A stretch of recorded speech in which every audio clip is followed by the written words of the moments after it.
Hello everyone, Minute Plus Meditation here. It is Monday, February the 3rd, Feast of St. Blaise and St. Ansgar.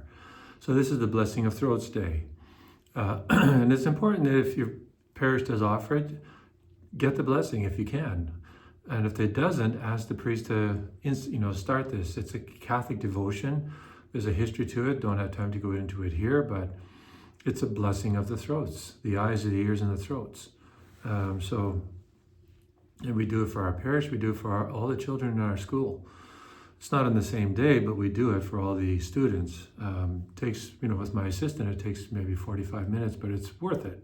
It's one of the things people remember. And blessings are important, that we use the power of our priesthood, right, to impart these blessings. Okay, so to the first reading, Hebrews chapter 11 now. Concerning the great power of faith, what more should I say? For time would fail me to tell of Gideon, Barak, Samson, Jephthah, of David and Samuel and the prophets, who through faith conquered kingdoms, administered justice, obtained promises, shut the mouths of lions, quenched raging fire, escaped the edge of the sword, won strength out of weakness, became mighty in war, put foreign armies to flight. St. Paul here is talking about the power of faith. And you see, think about it. The modern world looks to heroes, and most of the heroes it looks to are in the sports world, perhaps depending on your line of business, maybe in the business world, the corporate world, but usually it's the sports world, right? That's what people refer to. The great basketball player, the great hockey player, the great football player, the great soccer player, blah, blah, blah, and all this kind of stuff. Maybe it's the movie stars as well, although that's fading, as Hollywood seems to be in decline. For lots of reasons, right? They make a lot of garbage movies. When their talent would lead them, they could make great movies considering the talent and the expertise and the skill set they have. They can make great movies. It's a bit of a sidebar, but anyways, we have these heroes in the so-called people we look up to, kids look up to. Well, the biblical heroes are the ones that we really need to look up to. And look up to realistically, because if you go through all these names, like Samson was dubious in his piety towards God. The man committed sin all the time, and yet he died being faithful. Jephthah, I can't remember him, or at least from memory I can't remember, but David committed great sins. Samuel he's the authentic deal. But the point is, these individuals, God used them and they accomplished great things. They were flawed, and we need to understand our heroes are flawed. The only hero that's not flawed is Jesus Christ and the Blessed Mother, because of what Jesus did for her before he was even born. So these heroes are flawed, but they were faithful in the end. So these are the ones that we really need to look up to.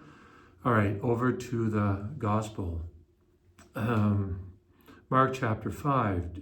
So this is the Gerasenes, I should say. And when he had stepped out of the boat, immediately a man from out of the tombs with an unclean spirit met him.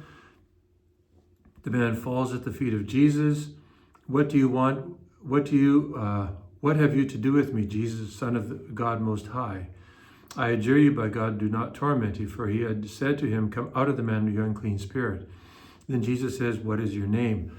Now why? Because he forces him, and he has no choice in this case because it's Jesus Christ. He forces him to reveal his name, and therefore Jesus has dominion over him. And that's what's very important. Jesus is showing us he has dominions over the unclean spirits. They have no choice but to reveal their name to him. And so my name is Legion, for we are many. You see, this is what possession does. It divides a person, splits a person. And Jesus basically gives the individual, he gives the demons permission to enter the swine. The swine goes over the cliff.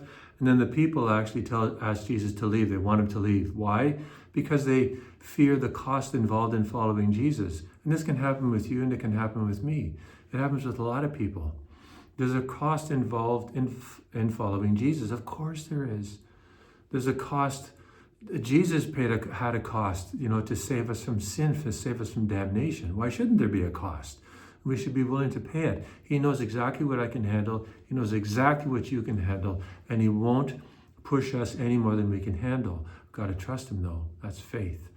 So pray for this faith. Look to these heroes and really strive every day to do everything that God wants you to do. God bless you.